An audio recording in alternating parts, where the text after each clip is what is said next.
আজও সংসদ এবং গণভবনে রয়েছে উৎসুক জনতার ভিড়, কিন্তু তাদের ভেতরে ঢুকতে দিচ্ছেন না সেনাবাহিনী।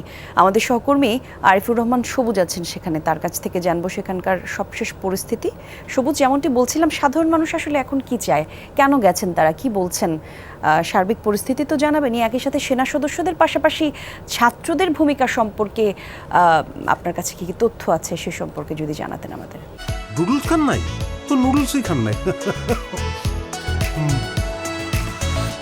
কলি মূলত ছাত্রদের কথাই প্রথমে বলি। ছাত্ররা গতকালকে সংসদ ভবনের পরিষ্কার পরিচ্ছন্নতার কাজ করেছেন, কারণ যেভাবে গত 5 তারিখে সংসদ ভবন এবং গণভবন এলাকায় ভাঙচুর চালানো হয়েছে, বিভিন্ন জিনিস লুটপাট করা হয়েছে, সেই জিনিসগুলো সংসদ ভবন সহ গণভবনের আশেপাশের যে এলাকাগুলো রয়েছে সেগুলোতে ছড়িয়ে ছিটিয়ে পড়ে গিয়েছিল। অনেকেই যার যেটা পেয়েছেন সেটা নিয়ে গিয়েছেন, যেগুলো নিতে পারেননি সেখানে আশেপাশে ছড়িয়ে ছিটিয়ে রেখে গিয়েছিলেন, এবং সেগুলোই মূলত গতকালকে থেকে পরিষ্কারের কাজ শুরু করেছে লিবারেল আর্টস বিশ্ববিদ্যালয়ের কিছু শিক্ষার্থী এবং অন্যান্য বিভিন্ন শিক্ষা প্রতিষ্ঠানের শিক্ষার্থীরা সহ মোট 150 জন শিক্ষার্থী এই কার্যক্রমে অংশ নিচ্ছেন।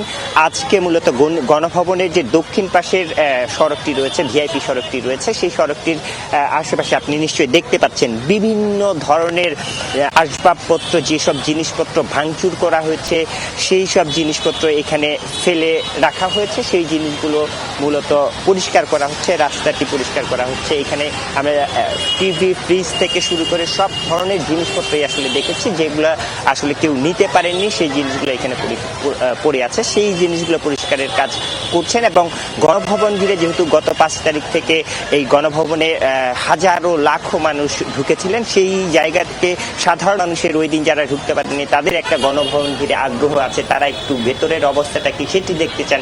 সে কারণে এখনো যারা এই পথে যাচ্ছেন তারা একটু দাঁড়িয়ে 5 মিনিট 10 মিনিট ছবি তুলছেন, ভেতরে ঢোকার চেষ্টা করছেন অনেকেই। ধন্যবাদ আপনাকে সবুজ।